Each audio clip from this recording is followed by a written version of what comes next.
December 16th, 1944, 5:30 a.m., the Ardennes Forest, Belgium. 80,000 artillery shells screamed through the frozen darkness simultaneously.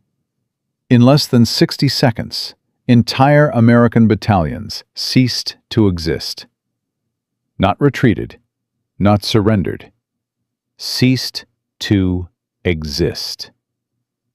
Private Thomas Keller, a 19-year-old farm boy from Kansas, who had been peeling potatoes in a field kitchen just 12 hours earlier, watched the man standing 3 feet to his left get vaporized by an 88mm shell.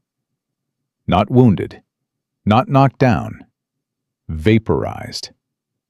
One moment there was a soldier named Eddie Marsh who talked about his mother's apple pie every single night. The next moment, there was nothing but a red mist drifting slowly over the snow. Thomas Keller screamed, but nobody heard him, because 80,000 shells were still screaming louder. This was Hitler's last gamble.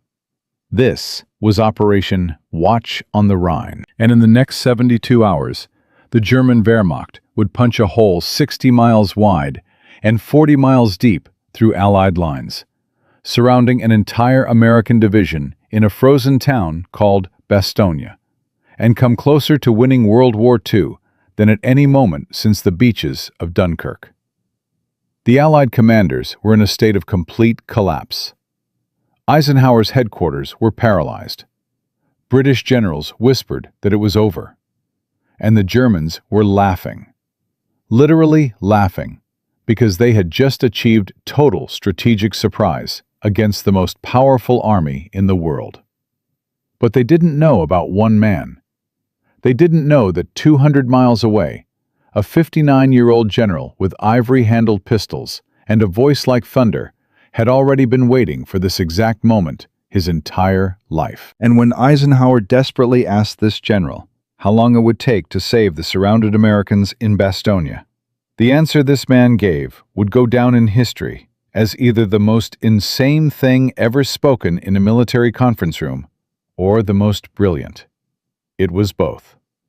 Within 72 hours, he would move 133,000 soldiers and 62,000 tons of military equipment through a blizzard, turn an entire army 90 degrees in the dead of winter, and transform Hitler's greatest triumph into Germany's final catastrophe. The snow around Bastogne would turn red, but it would not be American blood. This is the story of George Smith Patton, Jr., and this is the story of the moment he said 2 words that saved Western civilization. Play the ball. To understand what made December 1944 so catastrophic, you need to understand what had happened in the months before. By late autumn of 1944, the Allied forces had every reason to be confident, almost arrogantly confident. They had stormed the beaches of Normandy in June. They had liberated Paris in August. And by September, they were standing on the German border itself. Supreme Allied Commander Dwight Eisenhower had even begun to believe that the war might be over by Christmas. The Germans, everyone agreed, were finished. Their armies were shattered. Their cities were being bombed around the clock. Their fuel reserves were critically low.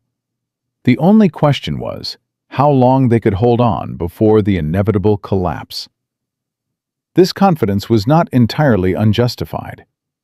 The Wehrmacht that had conquered Europe in 1940 with breathtaking speed and mechanical precision was a fundamentally different beast from the exhausted, depleted force that now defended Germany's borders. Entire divisions had been destroyed on the Eastern Front. The Luftwaffe, once the terror of European skies, had been ground down to a fraction of its former strength. German industrial production was being systematically destroyed by Allied bombing campaigns that sent 1,000 planes over a single target on a single day. And yet there was a man in Berlin who refused to accept the mathematics of his own destruction. Adolf Hitler, increasingly isolated in his underground bunker, increasingly disconnected from the reality his generals presented him every morning, had developed a plan that his most senior military advisors privately considered suicidal. He called it Operation Watch on the Rhine. His generals called it the last roll of the dice. And privately, the braver ones called it madness. The concept was breathtakingly audacious. Hitler proposed concentrating every available reserve the Reich could muster, 3 entire armies, 250,000 men, 1,000 tanks, into a single massive offensive punch through the Ardennes forest. The Ardennes, the same dense, hilly, heavily forested terrain through which German armor had made its shocking breakthrough in 1940, catching the French and British completely off guard. Hitler believed it would work again. His generals believed the terrain was too difficult, the forces too weak, the timing too late. Hitler overruled them all. The logistics of what Germany accomplished in November and December of 1944 are genuinely staggering. To achieve surprise, the Wehrmacht moved 250,000 men and 1,000 armored vehicles entirely at night. Every vehicle was fitted with mufflers. Radio silence was absolute and unbroken for weeks. Supply trains ran without lights through pitch darkness. The soldiers who rode in those trains were told nothing about their destination until the last possible moment. Allied intelligence, despite all its resources, despite its code-breaking capabilities, despite its aerial reconnaissance, missed everything. Every single sign was there.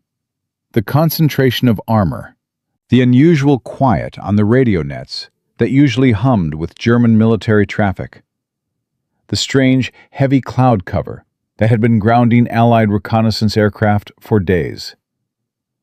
But the intelligence was either ignored, misinterpreted, or buried under the comfortable assumption that the Germans were simply incapable of mounting a major offensive.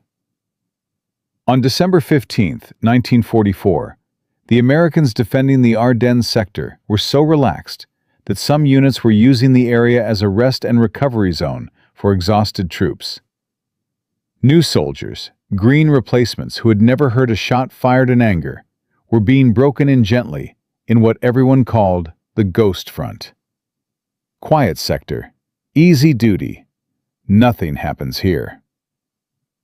At 5:30 a.m. on December 16, 1944, hell opened. The barrage that preceded the German assault was unlike anything American forces had experienced in the European theater. Searchlights were aimed at the low clouds to create artificial moonlight that silhouetted American positions. German commandos in American uniforms had already infiltrated behind the lines, cutting communication wires, switching road signs, spreading confusion and panic. And then the panzers came. By midday on December 16th, the situation had deteriorated from serious to catastrophic. Entire American regiments had been overrun or cut off. The 106th Infantry Division, one of those green units that had been resting in the Ghost Front, was in the process of losing 2 entire regiments to encirclement. Nearly 9,000 men who would eventually have to surrender in what became the largest mass surrender of American troops in the European theater since the fall of the Philippines. Communication lines were severed. Commanders had no idea where their units were. Headquarters were moving rearward at a speed that could charitably be called a fighting withdrawal, and less charitably called a rout.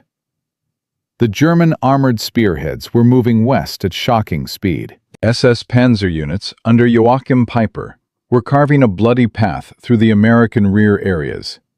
And at a crossroads town in Belgium called Malmedy, German SS troops had gathered approximately 85 American prisoners of war in a field and shot them all.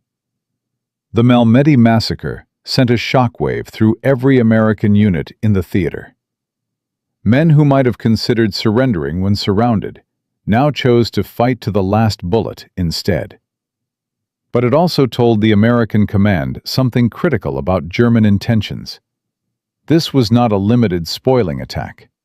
This was an all-or-nothing offensive designed to break the Allied armies completely.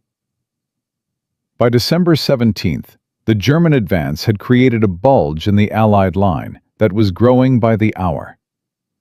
The American First Army was in serious danger of being split in two. The crucial road hub of Bastogne, through which 7 major roads converged, was about to be encircled. And Antwerp, the great Allied supply port whose capture was Hitler's ultimate objective, suddenly seemed disturbingly within reach.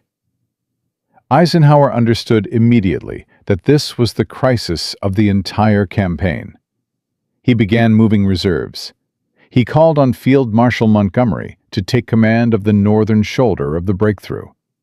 And he summoned his senior commanders to an emergency conference at Verdun, France, for the morning of December 19th. But nobody at that conference was thinking about what George Patton was already doing 200 miles to the south. George Smith Patton, Jr. was not a man who arrived at greatness by accident.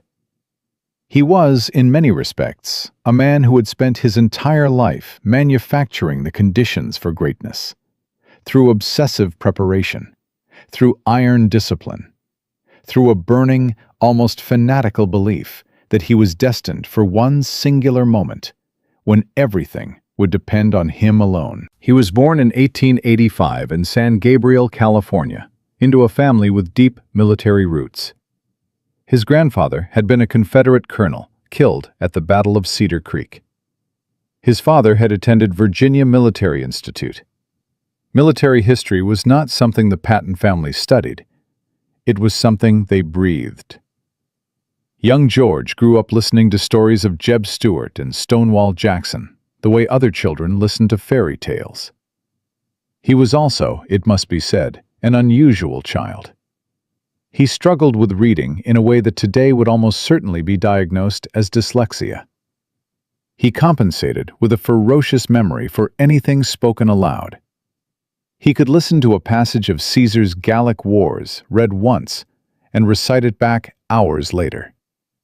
He memorized the battles of Napoleon, not from books, but from having someone read them to him. This forced him to develop a kind of spatial, oral intelligence that would later manifest in an ability to visualize the battlefield in 3 dimensions that bordered on the supernatural. He graduated from West Point in 1909, placed low in his class academically, but distinguished himself as the finest saber fencer the Academy had produced in a generation. He competed in the modern pentathlon at the 1912 Stockholm Olympics, finishing 5th overall, despite shooting a target that judges initially ruled as a miss because his bullet had passed through a hole made by a previous shot. A story so perfectly Patton that it almost seems invented. He lobbied personally with the Army Chief of Staff to be allowed to design a new cavalry saber. He was 27 years old. The new saber was adopted and remained the standard American cavalry sword until the cavalry itself became obsolete. In World War I, Patton became one of the first American officers to lead tanks in combat. He was wounded leading his men on foot during the Meuse-Argonne offensive, shot through the thigh, and spent his time in the shell crater calculating the mathematics of the assault rather than waiting for a medic. His aide later said that Patton was scribbling attack vectors in the mud with a stick while his leg was pumping blood. Between the wars, while other officers managed careers and golf handicaps, Patton studied. He read Rommel's papers on infantry tactics. He translated German armor manuals. He wrote extensively about the future of mechanized warfare at a time when the United States Army still officially considered the horse the primary instrument of land combat. He was called a crank. He was called a fanatic. The Army politely suggested that he find more conventional pursuits. He ignored them all. By December of 1944, Patton commanded the U.S. Third Army, a force of over 250,000 men that had become arguably the most effective offensive military organization on the Western Front. In the 4 months since breaking out of Normandy, the Third Army had advanced 600 miles, liberated thousands of square miles of French and Belgian territory, and captured or killed hundreds of thousands of German soldiers. The speed of the advance had been so extraordinary that it frequently outran its own supply lines. Patton's tanks had sometimes been forced to stop and wait, not because of German resistance, but because there was literally no gasoline to put in them. He hated those stops with a physical intensity that his staff found alarming. But here is what made Patton different from every other general at the Verdun Conference on December 19th. While the others were still absorbing the shock of what had happened, trying to understand the scale of the German breakthrough, processing the intelligence reports and casualty figures, Patton had already moved on to what to do about it. Because Patton's intelligence staff, a brilliant team of analysts he had personally assembled and trained, had noticed something in late November that everyone else had missed. Strange radio patterns from the German side, an unusual quieting of the network, armored units disappearing from their known positions, only to reappear on reconnaissance photographs in new locations without any detectable movement orders. It wasn't conclusive, it was circumstantial. Most intelligence officers at SHAEF headquarters had looked at the same data and seen nothing significant. Patton's people saw a possibility, and Patton, characteristically, had decided not to wait for certainty. In the first week of December, 3 weeks before the German attack, Patton quietly ordered his staff to develop contingency plans. Not one contingency plan, 3, each addressing a different variation of a possible German offensive in the Ardennes. Each one mapping out how the Third Army could disengage from its current operations in the Saar region, pivot 90 degrees north, and attack into the flank of any German breakthrough. His chief of staff, General Hobart Gay, thought the exercise was somewhat excessive. The Third Army was already preparing for its own offensive into Germany. Drawing up plans for a 90-degree pivot in the middle of winter seemed like an academic exercise designed by a commander who couldn't sleep and needed to keep his staff busy. Gay did not say this to Patton's face. When the call came from Eisenhower on December 17th, Patton already had his 3 plans sitting on his desk. He had already begun making preliminary calls to his division commanders. By the time he climbed into his staff car for the 4-hour drive to Verdun on December 18th, he had already made his decision. Not in the broad strokes, in the operational details, unit by unit, road by road, timeline by timeline. When Eisenhower asked him, at the Verdun Conference on December 19th, how soon the Third Army could attack northward to relieve Bastogne, every other general in the room expected Patton to say 2 weeks, maybe 10 days if pressed. Moving an entire army in winter, pulling it out of contact with the enemy, turning it 90 degrees, and launching it into a major offensive across icy roads through a blizzard. This was considered by every military textbook ever written to be one of the most difficult maneuvers in the science of war. Patton said 48 hours. The room went silent. Then someone laughed. It might have been a British officer. It might have been one of Eisenhower's own staff. The laughter spread, because the statement was obviously absurd, obviously impossible. Obviously, the raving of a man whose aggressiveness had finally overcrowded his judgment. 48 hours. To move an army, in a blizzard, into a German offensive that had already destroyed multiple American divisions. Eisenhower stared at him. "Don't be fatuous, George." And Patton smiled, because he had a phone call to make. And the people on the other end of that phone call were already moving. He excused himself. He stepped into a side room. He picked up the telephone. He said 2 words: play ball.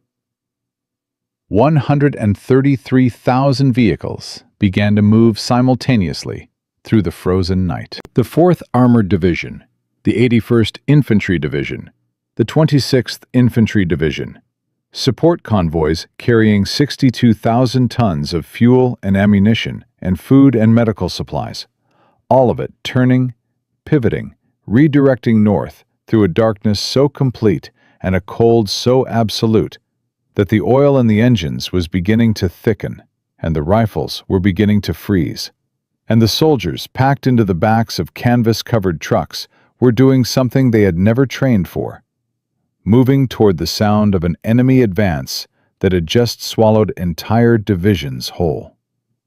And somewhere in a frozen Belgian town that the rest of the world had already written off, 20,000 American soldiers of the 101st Airborne Division were digging their foxholes deeper and checking their ammunition and waiting for someone to come.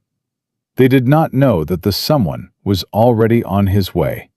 But Bastogne was the easy part, because what Patton's army was about to discover, on the far side of that blizzard, on the far side of those frozen roads, on the far side of the darkness, would test not just the logistics of the Third Army, but the absolute physical and psychological limits of every man who wore its shoulder patch.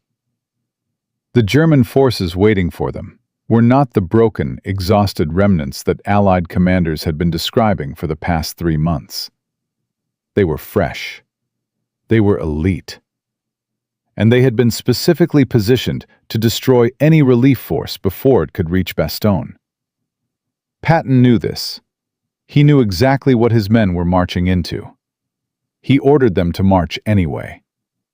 What happened next, in the ice and the blood and the frozen trees of the Ardennes, would answer, once and for all, the question that had haunted the Allied command since 1942. Were American soldiers capable of fighting and winning against the best the Wehrmacht could offer, in the worst conditions, against the worst odds, with everything on the line? The answer was coming at 133,000 vehicles per hour through a Belgian blizzard. And the Germans were about to stop laughing. 133,000 vehicles. 1 phone call. 2 words. Play ball. In Part 1, we watched George Patton do something that every military textbook said was impossible. He turned an entire army 90 degrees in the middle of winter and promised to attack within 48 hours. The room laughed at him. Eisenhower told him not to be fatuous. And Patton smiled, because his troops were already moving before he finished speaking. But here is what we didn't tell you. Moving the army was the easy part. Because standing between Patton's 133,000 soldiers and the surrounded men of Bastogne was not just snow and ice and frozen roads. Standing in the way was something far more dangerous than German panzers, something that had already stopped better men than Patton, something that had killed more American soldiers through incompetence and cowardice than enemy fire ever had. It was the United States Army's own chain of command. And in the next 72 hours, Patton would fight 2 wars simultaneously. One against the Wehrmacht, one against the generals on his own side. Both nearly killed him. The morning of December 20th, 1944, Patton's headquarters in Luxembourg City was a controlled hurricane. Staff officers moved in every direction. Phone lines burned with traffic. Outside the windows, the temperature had dropped to minus 12 degrees Celsius, the coldest European winter in 30 years. And inside, Patton was staring at a message from SHAEF, Supreme Headquarters Allied Expeditionary Force, that made his jaw tighten until the muscles showed through the skin of his face. The message was from Lieutenant General Omar Bradley's staff. It contained a simple instruction wrapped in bureaucratic language. The Third Army's northward movement was to proceed, but all offensive operations were to be coordinated through First Army Command channels. Patton was to submit his attack plans for approval before execution. Standard procedure. Perfectly reasonable under normal circumstances. These were not normal circumstances. Patton picked up the telephone. He asked to be connected to Bradley's forward headquarters. He waited 40 seconds. Then he said very quietly, "Omar, if I have to wait for approval from First Army on every attack order, the men in Bastogne will be dead before my lead tanks get within 20 miles of the town." There was a pause. "George, you know how Monty feels about coordination. We can't have armies running off in every direction independently." "I am not running off in every direction. I am running in one direction, north, toward Americans who are dying." Another pause. "Submit your plans, George. That's the requirement." Patton set the phone down very carefully. He looked at his chief of staff, General Hobart Gay, who had been standing 3 feet away, listening to every word. "How long does plan approval take through First Army channels?" Patton asked. Gay said, 48 hours minimum, sometimes 72. Patton said nothing for a long moment. Then he walked to the situation map on the wall and stared at Bastogne, at the red arrows showing German positions encircling the town. At the casualty estimates, his intelligence staff had been updating every 6 hours. 12,000 men surrounded. Ammunition running critically low. Medical supplies almost gone. The garrison had reported that morning that they were performing amputations without anesthesia. "How many men die in Bastogne in 72 hours?" Patton asked. Nobody in the room answered that question. What Patton understood, and what Bradley and the Schaeff staff sitting in their warm headquarters did not seem to grasp, was that the German encirclement of Bastogne was not a static situation. Every hour that passed, German engineers were strengthening their defensive ring around the town. Fresh SS divisions were being moved into position, specifically to repel any relief attempt. The window of opportunity to break through was not unlimited. It was closing at a measurable rate. And once it closed, no amount of approved paperwork would open it again. But Patton also understood something about bureaucratic systems that most aggressive commanders never bothered to learn. You cannot fight them directly. You cannot bludgeon your way through institutional resistance the way you bludgeon your way through a defensive line. You have to find the crack in the wall. The one person, the one argument, the one moment of vulnerability where the system can be moved. He found his crack in the wall at 2 p.m. on December 20th, in the form of a tired, gray-haired signals officer named Colonel Robert Allen, who had driven 4 hours through a blizzard to deliver a piece of intelligence that had not gone through normal channels. Allen had something extraordinary. He had intercepts from German 7th Army communications showing precise positions of the units blocking the road to Bastogne. Not approximate positions, precise positions. Grid coordinates accurate to within 200 meters.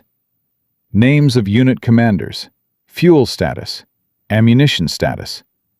The kind of intelligence that normally took a week to compile and verify had arrived complete and current. More importantly, Allen had something else. He had the ear of General Eisenhower's personal intelligence advisor, who had been traveling with Allen and was now sitting in Patton's headquarters drinking coffee and reading the same intercepts. Patton recognized the moment immediately. He sat down with the intelligence advisor, a quiet, precise man named Brigadier General Edwin Seibert, and he laid out his argument with a clarity and specificity that cut through every bureaucratic objection before it could be raised. He didn't ask for permission to bypass the approval process. He asked for something smaller and harder to refuse. He asked for a 12-hour provisional authorization to begin preliminary movements while the formal approval process continued in parallel. Seibert looked at the intercepts. He looked at the casualty reports from Bastogne. He looked at Patton. 12 hours, Seibert said. I'll make the call. The call was made at 3:17 p.m. At 3:18 p.m., the 4th Armored Division began its attack. What followed was not a textbook advance. It was organized chaos, driven by extraordinary human will. The approach to Bastogne ran through terrain that German planners had specifically chosen because it was nearly impassable in winter. 3 separate ridge lines, forests so dense that tank commanders had to move with hatches open and heads exposed to see more than 20 meters. Roads that had been cratered by German engineers or simply collapsed under the weight of the previous week's armored traffic. And temperatures so severe that the lubricant in tank turret rings was freezing, making it impossible to traverse the guns without first heating them manually with small fires built directly under the vehicle. The combat engineers attached to the 4th Armored were performing miracles that nobody back at Schaeff would ever fully appreciate. A bridge over the Sûre River had been destroyed by retreating American forces 2 days earlier. The engineers rebuilt it in 4 hours and 17 minutes under direct artillery fire. One engineer, a former construction worker from Pittsburgh named Sergeant James Hendricks, directed the entire operation from the middle of the bridge, while German shells landed within 50 meters of his position. He was awarded the Silver Star. He never talked about it afterward. The infantry riding in half-tracks and trucks were suffering in ways that defy adequate description.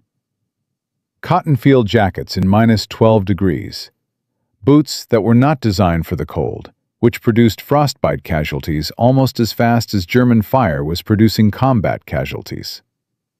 Men were wrapping their feet in anything they could find. Burlap sacks, strips torn from canvas tent material. One soldier from the 318th Infantry Regiment was found at a dressing station with his feet wrapped in pages torn from a French Bible he had been carrying since Normandy. He still had the Bible, the rest of it. On December 21st, the 4th Armored ran directly into the 5th Fallschirmjäger Division, dug into the high ground south of Bastogne. This was not a depleted, demoralized unit. This was one of the freshest German formations in the Ardennes, specifically positioned to destroy the relief force that German intelligence had predicted would come from the south. They had anti-tank guns zeroed in on every approach. They had mortars pre-registered on the road intersections. They had snipers in every tree line. The first assault by Combat Command Reserve failed. 11 Sherman tanks destroyed in 40 minutes. 43 men killed. The road forward looked like a scrapyard of burning American steel. Patton received the report at his headquarters and read it once. He picked up the phone and called the 4th Armored's commander, General Hugh Gaffey.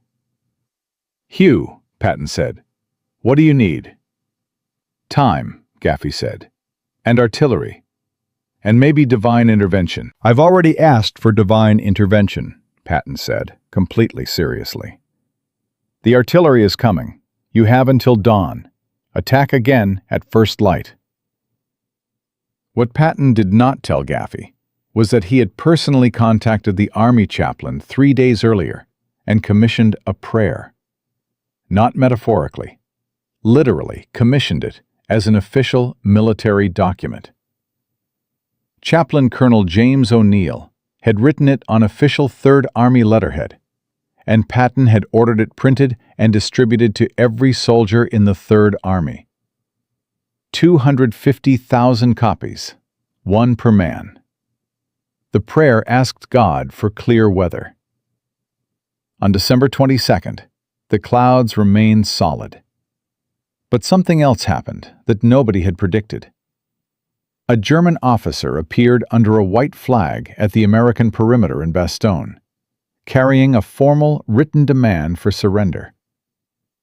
The commander of the Bastogne garrison, Brigadier General Anthony McAuliffe read the German message. It described the hopeless American position with considerable accuracy. It offered honorable terms. It gave the garrison 2 hours to respond. McAuliffe wrote one word on a piece of paper and sent it back. Nuts. The German officers receiving the response reportedly asked the American courier what it meant. The courier, a captain named Ernest Kennard, thought for a moment and then said, "In plain English, go to hell." When Patton heard McAuliffe's response, he laughed for the first time in 6 days. "Any man who can tell the Germans to go to hell when he's surrounded and out of ammunition," Patton said, "that man deserves to be relieved, and I am going to relieve him." On December 23rd, at approximately 9 a.m., the clouds broke. Within 2 hours, over 1,000 Allied aircraft were in the sky over the Ardennes. Fighter bombers fell on German supply columns like hammers. German tank concentrations that had been protected by cloud cover for a week were suddenly naked under clear winter skies. The Luftwaffe, outnumbered 5-1, flew and died in waves. German fuel convoys that were the lifeblood of the entire offensive were burning on every road from the Rhine to Bastogne. And on the ground, the 4th Armored attacked again. This time, with artillery preparation that lasted 2 hours and air support hammering the German defensive positions from above, Combat Command B punched through the 5th Fallschirmjägers line southeast of Bastogne. The fighting was street by street, tree by tree, foxhole by foxhole. But the Germans were no longer able to concentrate their anti-tank fire against a single approach, because the Americans were coming from multiple directions simultaneously. On December 26th, at 4:45 p.m., Lieutenant Charles Bogus of the 37th Tank Battalion pushed his Sherman tank through a gap in the German perimeter and made radio contact with soldiers of the 101st Airborne. The corridor he had opened was barely 500 yards wide. German artillery could reach every inch of it. But it was open. And through that 500-yard gap, the first supply trucks began moving within the hour. The siege of Bastogne was broken. But Patton was not celebrating, because his intelligence staff had just placed a new report on his desk. A report that described what the Germans were doing in response to the relief of Bastogne. They were not retreating. They were not collapsing. They were regrouping. And the forces they were bringing forward to close the corridor again were not the depleted, fuel-starved units that had launched the original offensive.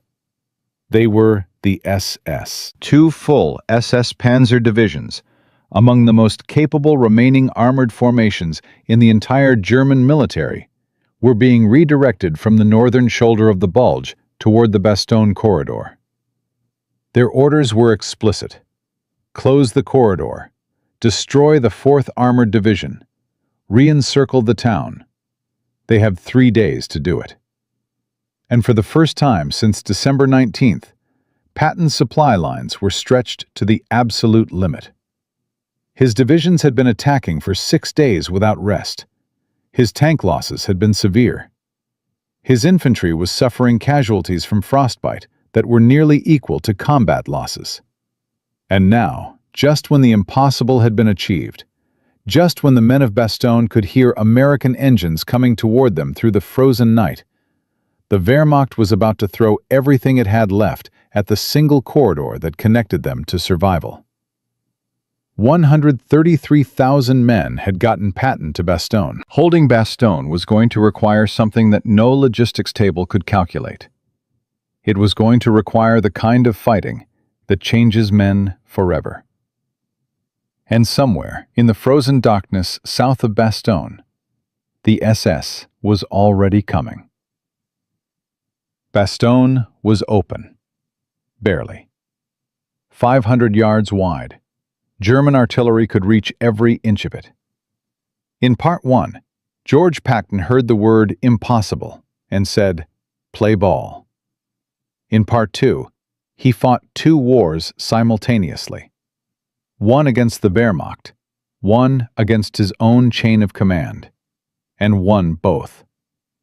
He broke the siege of Bastogne on December 26th and opened a corridor that saved 20,000 surrounded Americans. But here is what the history books skip over. The corridor opened on December 26th. By December 27th, two full SS Panzer divisions were already moving to close it. These were not the exhausted, fuel-starved units that had launched the original offensive. These were fresh, rested, furious, and their orders came directly from Hitler himself, who had been told that the fall of Bastogne was a personal humiliation he would not tolerate. The Germans had 72 hours to seal the corridor and re-encircle the town before Patton could reinforce it. The real battle for the Ardennes was not over. It had just entered its most savage phase. And this time, the enemy knew exactly where Patton was coming from. The German reaction to the relief of Bastogne moved through their command structure with the speed of electric current. Within hours of Combat Command B making contact with the 101st Airborne, German 7th Army Headquarters was transmitting urgent assessments up the chain. The reports were not panicked, they were clinical, and they were alarming. General Erich Brandenberger, commanding the German forces facing Patton's southern thrust, had been watching the Third Army's performance with professional admiration and professional dread. He had warned his superiors before the offensive began that Patton was dangerous precisely because he did not fight like other American generals. Other American commanders, in Brandenberger's assessment, relied on material superiority, overwhelming firepower, massive logistics. They could be slowed by attrition, by supply problems, by terrain. Patton was different. Patton attacked where the doctrine said not to attack, at the speed doctrine said was impossible, with a confidence that seemed to be genuinely contagious to his soldiers. Now, Brandenberger was looking at evidence that his worst assessment had been too optimistic. In 6 days of fighting, the 4th Armored Division had advanced 35 miles through terrain rated as impassable in winter, through 3 prepared defensive lines, against units that included some of the best infantry remaining in the German order of battle. German casualties in the 5th Fallschirmjäger Division alone had exceeded 40% in those 6 days. An entire regiment of the 26th Volksgrenadier Division had effectively ceased to exist as a fighting formation after 2 days of contact with Patton's infantry. The numbers that landed on Brandenberger's desk on December 27th were not just tactically concerning. They represented a fundamental miscalculation about American capability that ran through the entire Wehrmacht's understanding of its enemy. The Germans had built their entire Ardennes offensive on an assumption that American forces, comfortable, logistics-dependent, and inexperienced at extended winter combat, could not sustain offensive operations in these conditions.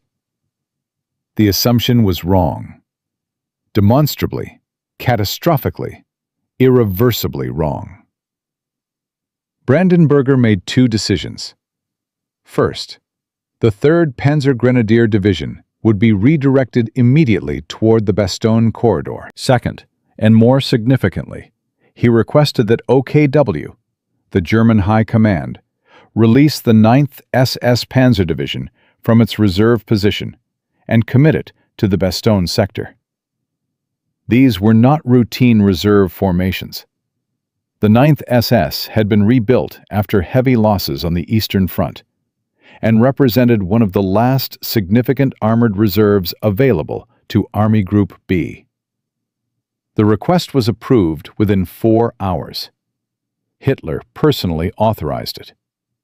The counteroffensive to close the Bastogne corridor would begin December 30th, and this time, the Germans would not be fighting a defensive battle. They would be attacking. But the Germans were not Patton's only problem. On December 28th, a report reached 3rd Army headquarters that produced a silence in the operations room lasting nearly 30 seconds. A supply convoy moving through the newly opened corridor had been ambushed. Not by German regular forces, by German soldiers in American uniforms. Otto Skorzeni's commandos, the same infiltration units that had been spreading chaos behind American lines since the beginning of the offensive, had penetrated the corridor and destroyed 11 supply trucks carrying medical equipment and ammunition destined for the 101st Airborne. 11 trucks did not sound catastrophic, but the implications were worse than the material loss. If the corridor could be penetrated by infiltrators, it could also be used to gather intelligence on resupply schedules, route timings, and unit positions. Every convoy moving through that 500-yard passage was potentially being observed, potentially being reported in real time to German artillery coordinators, who could then place accurate fire on the most critical logistics route in the entire Third Army's operational area. Patton's logistics officer, Colonel Walter Muller, came to him with the numbers on the evening of December 28th. The corridor was functioning, but barely. The amount of supplies getting through was approximately 60% of what the Bastogne garrison required for sustained defensive operations. Ammunition consumption was running ahead of resupply by a factor of 1.4 to 1. At that rate, the garrison would begin experiencing critical ammunition shortages within 5 days. "How do we fix it?" Patton asked. "We widen the corridor," Muller said. "We need at least 3 miles of clear ground on each side of the main supply route. That means attacking. That means more casualties. That means asking men who have been fighting for 9 days in -15 degrees to keep attacking." Patton looked at the map for a long time. "Then that's what we asked them," he said. December 30th, 1944. Chaumont, Belgium. 0600 hours. The village of Chaumont sat on a low ridge approximately 4 miles southwest of Bastogne, and the German forces holding it represented the left anchor of the ring that the 3rd Panzer Grenadier Division was attempting to close around the corridor. Take Chaumont, and the southwestern approach to the corridor would be secured. Fail to take it, and German artillery observers in the village church tower would have direct line of sight to the main supply route. Combat Command A of the 4th Armored Division was given the mission. They attacked at dawn. The first wave hit the village perimeter and stopped. German anti-tank guns, dug into cellars and ground floor positions, engaged the lead Sherman tanks at ranges under 200 meters. 3 tanks died in the first 90 seconds. The infantry following behind scattered into roadside ditches. Machine gun fire from the church tower swept the main approach road. 2 half-tracks burned. The attack stalled. Lieutenant Colonel Creighton Abrams, commanding the 37th Tank Battalion, the same unit that had made first contact at Bastogne 4 days earlier, looked at the situation and made a decision that would be studied in military schools for decades. He did not reinforce the failed frontal attack. He did not request air support and wait. He personally led 4 tanks around the eastern flank of the village, through a tree line that German defenders had assessed as impassable for armor, because the trees were too dense. The trees were too dense. Abrams drove through them anyway. 4 Shermans came out of the forest on the eastern edge of Chaumont at 0740 3 hours, directly behind the German anti-tank gun line. The German gunners had their weapons facing west. The tanks were suddenly 50 meters to their east, firing. The anti-tank guns died in under 2 minutes. Without their anti-tank protection, the German infantry in Chaumont had limited options against armor in an enclosed village. They fought, They fought with a ferocity that cost Abrams 2 more tanks and 31 men in the next 40 minutes. But they were fighting men who had broken the siege of Bastogne, who had marched through a blizzard for 9 days, who had been told by George Patton personally that they were the finest soldiers in the world.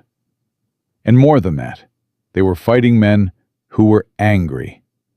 Angry at the cold, angry at the SS massacre at Malmedy, angry at 9 days of watching their friends die in a frozen country that most of them had never heard of before November. Chaumont fell at 09:17 hours. German prisoners taken in the village reported that they had been told reinforcements were coming, that the 9th SS Panzer was moving up, that within 48 hours American forces would be pushed back south and Bastogne would be encircled again. The prisoners said this with a conviction that suggested they believed it. Abrams sent the prisoner reports to Patton's headquarters, with one line of his own appended at the bottom. Request authority to keep attacking. Patton wrote back 2 words: don't stop. The next 72 hours transformed the military situation in the Ardennes with a thoroughness that shocked both sides. Patton had been waiting for the 9th SS Panzer, and when it committed to its attack on January 1, 1945, he was ready. The German armor came down the Loutrebois road in column, expecting to find exhausted American infantry clinging to a narrow corridor. Instead, they found a prepared anti-tank screen backed by tank destroyers and artillery that had been pre-registered on every approach route the Germans could use. The 9th SS lost 42 tanks in 8 hours. 42 tanks in a single day, against an American force that had been fighting continuously for 11 days. The German counteroffensive to close the Bastogne corridor collapsed on January 2nd. By January 8, 1945, the strategic picture in the Ardennes had shifted beyond what even Patton's most optimistic assessments had projected.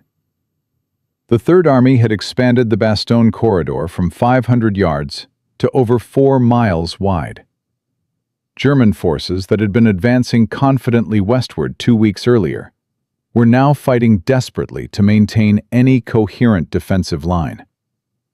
Hitler's order to hold ground at all costs was producing exactly the kind of catastrophic static casualties that mobile warfare is designed to inflict. The numbers told the story with brutal arithmetic. German losses in the Ardennes offensive by January 8th had reached 120,000 men. Over 700 tanks destroyed or captured. More than 1,600 aircraft lost. A figure that represented irreplaceable losses for a Luftwaffe that was already struggling to put fuel in the aircraft it had remaining. The fuel crisis that Patton had identified as the German offensive's fundamental vulnerability had become a death spiral. German units were abandoning functional tanks because there was no fuel to move them, leaving them as static pillboxes that Allied fighter bombers then destroyed from the air. By contrast, the Third Army had achieved something that its own logistics officers had privately considered impossible when Patton said, "Play ball," on December 19th. It had sustained continuous offensive operations for 18 days in the worst winter conditions in European memory, maintaining supply lines across 100 miles of frozen Belgian roads, while absorbing a German counteroffensive and continuing to expand its own territorial control. American casualties were severe, over 17,000 in the Third Army alone during this period. But the ratio of losses inflicted to losses suffered represented a battlefield efficiency that Allied planners would study long after the war ended.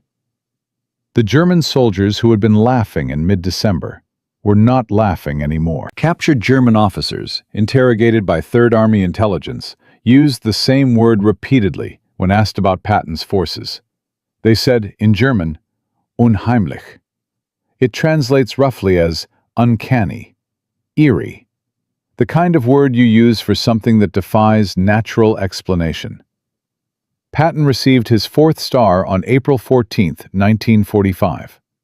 By then, the Third Army had advanced into Germany itself, crossing the Rhine at Oppenheim in March, in an operation that Patton personally supervised from the front, standing on a pontoon bridge under sporadic German artillery fire, because he wanted his soldiers to see him there.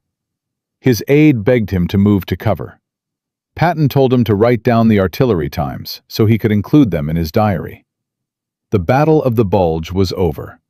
The last German strategic reserve in the West had been consumed in a gamble that had come breathtakingly close to success and instead ended in catastrophe. Winston Churchill, addressing the House of Commons, called it the greatest American battle of the war.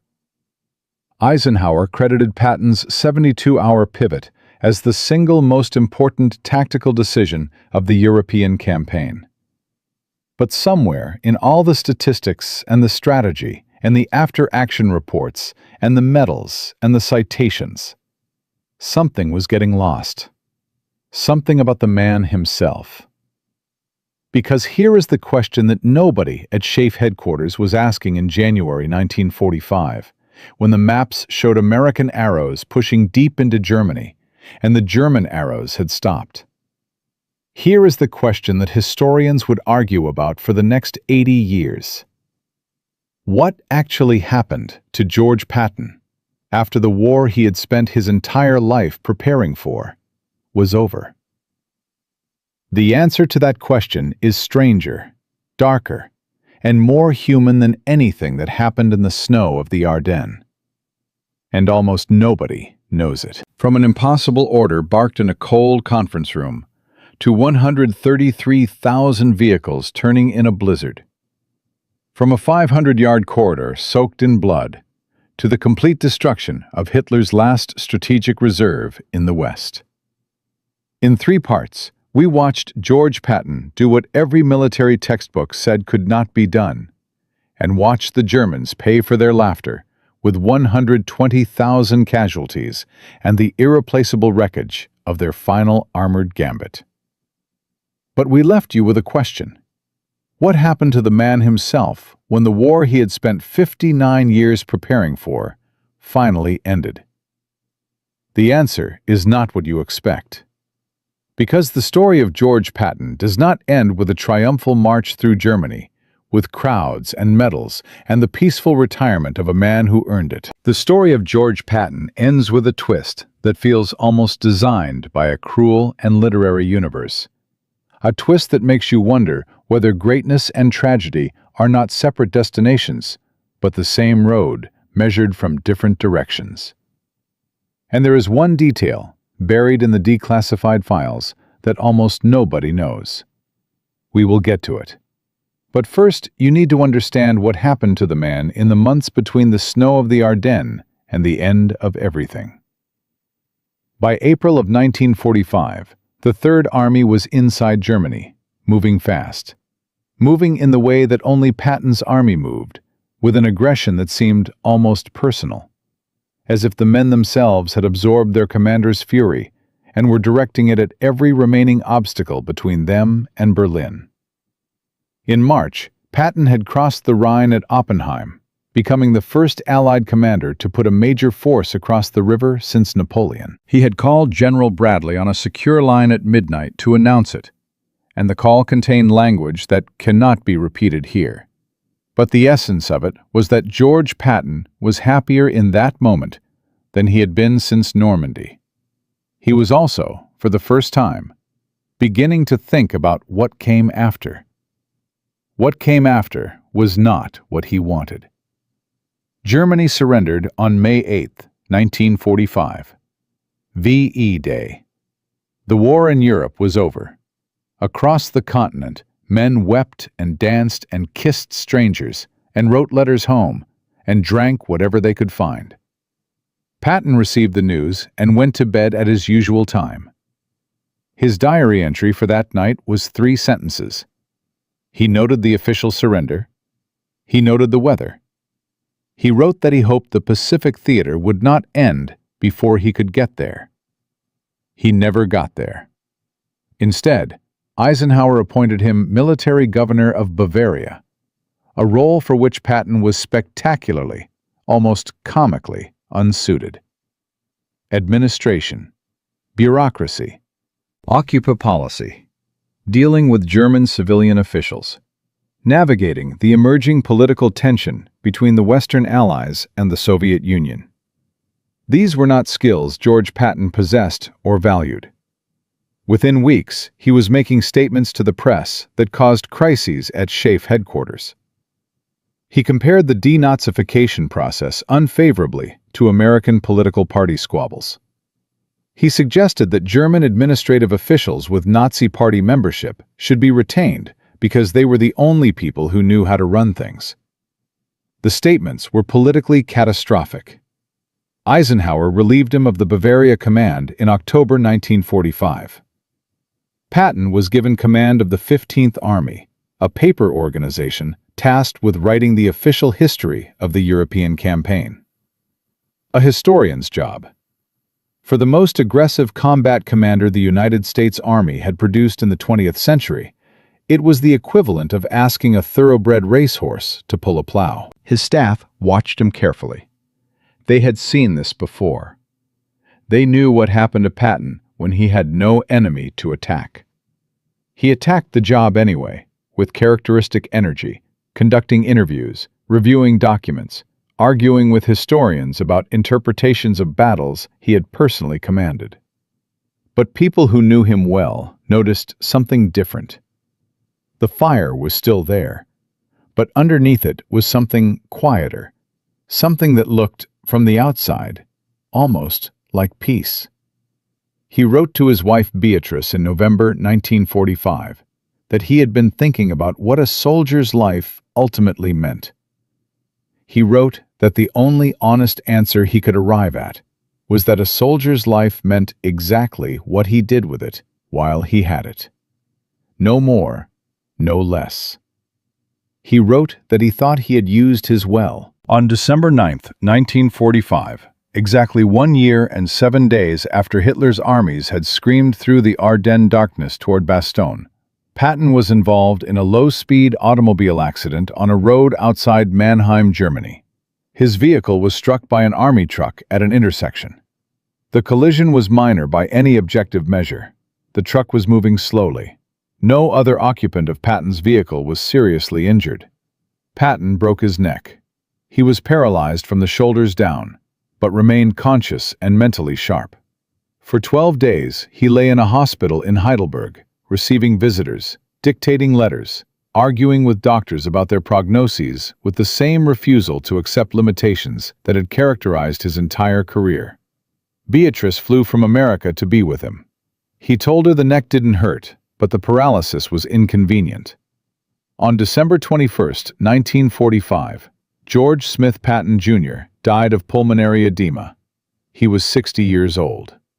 He had survived North Africa, Sicily, Normandy, the liberation of France, the Battle of the Bulge, and the conquest of Germany.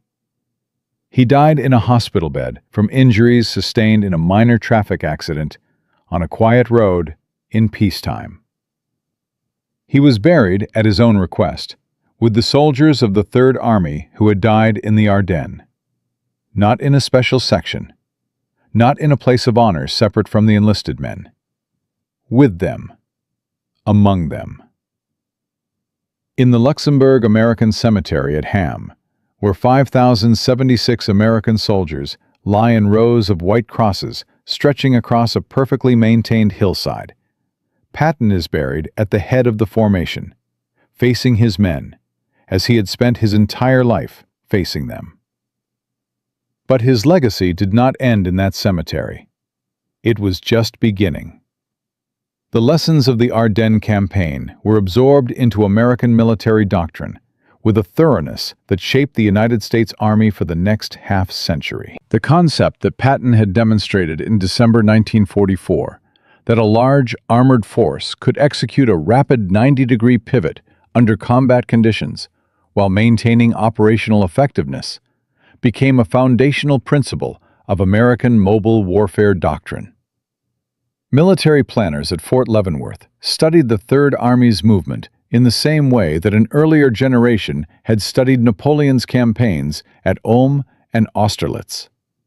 The specific logistics techniques that Colonel Walter Muller and the Third Army's supply organization had developed to sustain offensive operations over extended distances in extreme weather became the template for American Army logistics doctrine through the Korean War, Vietnam, and into the Cold War planning for a potential conventional conflict in Central Europe. When American planners in the 1970s and 1980s were designing the air-land battle doctrine that would eventually be used so effectively in the 1991 Gulf War, they were building on principles that the Third Army had demonstrated in the frozen mud of Belgium.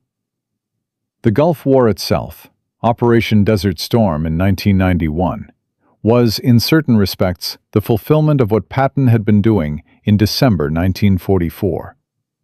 General Norman Schwarzkopf's famous left hook, the massive armored envelopment that swept around the Iraqi flank through terrain the Iraqis had assessed as impassable, was explicitly and consciously modeled on Patton's operational style.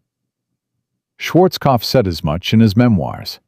The idea that armor could move faster than the enemy's ability to respond, that speed itself was a form of protection, that audacious action could paralyze a defender more effectively than superior firepower. These were Patton's ideas. They destroyed the Iraqi army in 100 hours. The total accounting of what Patton's Third Army accomplished between August 1944 and May 1945 requires a moment of stillness to fully absorb. In 9 months of continuous operations, the Third Army liberated or captured 81,522 square miles of territory across France, Belgium, Luxembourg, Germany, Austria, and Czechoslovakia. It captured 1,280,688 prisoners of war. It killed or wounded an estimated 500,000 German soldiers. Its own casualties, severe as they were, amounted to 160,692 men killed, wounded, or missing. A ratio of losses inflicted to losses suffered that military historians still regard as extraordinary for sustained offensive operations against a determined enemy. The Battle of the Bulge specifically, the campaign that began with Patton's two-word phone call on December 19, 1944, and ended with the elimination of the Bulge on January 25, 1945, cost Germany approximately 120,000 casualties, 700 tanks, and 1,600 aircraft. More critically, it consumed the last strategic reserve the Wehrmacht possessed in the West. After the Ardennes, Germany had nothing left to stop the Allied advance. The war in Europe ended 103 days after Patton said, "Play ball." Whether those 103 days would have been 200 days, or 300 days, or longer, without the Third Army's intervention at Bastogne, is a question history cannot answer with certainty. What it can answer is this. Every day the war continued in Europe in the winter of 1945 was killing approximately 5,000 people. Soldiers, civilians, concentration camp prisoners dying of starvation and disease as liberation was delayed. The mathematics of that calculation are not comfortable to sit with. The bravest ideas, the most important ones, are always the ones that somebody first called insane. Patton understood this intuitively. He had spent 30 years being called a crank, a fanatic, a man whose aggressiveness exceeded his judgment. He had been nearly court-martialed twice, relieved of command once, humiliated publicly in ways that would have broken most men. He had been excluded from the D-Day landings because of his temper, then used as a deception prop to fool the Germans about where the real landings would come. He had been given the most difficult task of the European campaign almost as an afterthought, when everyone else had already tried and failed to contain the Bulge. And he had done what he always did with impossible situations. he had attacked. The institution that produces soldiers like Patton does not always know what to do with them in peacetime. The qualities that make a man invaluable in a crisis: the refusal to accept limitations, the willingness to stake everything on a single, calculated gamble, the absolute conviction that his soldiers can do what nobody else believes possible. These same qualities make him difficult, abrasive, politically dangerous in an environment that rewards patience and consensus and the careful management of expectations. Every organization, military or civilian, faces this tension. The people most capable of solving existential crises are often the same people least suited to the quiet, competent administration of normal times. History remembers Patton the warrior. It is worth also remembering Patton the thinker, the man who spent 30 years studying his enemy before he ever faced him in the field, who prepared contingency plans for scenarios his superiors hadn't imagined, who understood that the most important battles are won in the mind before they are won on the ground. Now, the detail that almost nobody knows. In the declassified files of the OSS, the wartime American Intelligence Organization, there was a document dated January 3, 1945. It is a translated intercept of a communication between German Army Group B headquarters and OKW, the German High Command. The communication was sent in the immediate aftermath of the failure of the 9th SS Panzer's counterattack to close the Bastogne corridor. It is a damage assessment and a strategic recommendation. The author of the document is not identified by name in the OSS files, but the handwriting analysis and the command position indicated in the document header have led historians to attribute it almost certainly to Field Marshal Walter Model, commander of Army Group B and one of the most capable German commanders on the Western Front.